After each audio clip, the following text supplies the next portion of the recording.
হ্যাঁ, বুঝতে পেরেছি। ঠিক আছে ভাই, দেখা হবে আবার ইনশাল্লাহ। জি, আল্লাহ হাফেজ। আসসালামু আলাইকুম। ওয়ালাইকুম আসসালাম। যাই হোক, ওই স্পটে আমি আর আমার বন্ধু আসলাম। ওই জায়গায় মনে করো গণহারে পুগি লাল করা হয়েছে, কিন্তু চামড়া অনেক মোটা।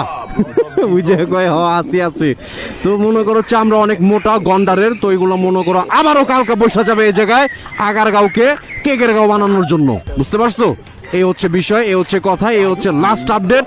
এরপরের আপডেট তোমাদের দেওয়ার চেষ্টা করব, সাথে থাকো ফলো দিয়ে। আল্লাহ হাফেজ। কি অবস্থা ভাই? নাম কি ভাইয়ের? আসিফ। কই যাওয়া হচ্ছে?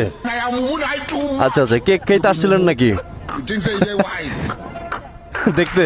আচ্ছা আচ্ছা, তো কিসের ডায়লগটা অনেকগুলো আছে, কোনটা এখন? গুষ্টি মারছে ওইটা, এখন সিচুয়েশনের উপরে চলে আসে, এই হচ্ছে বিষয়। তো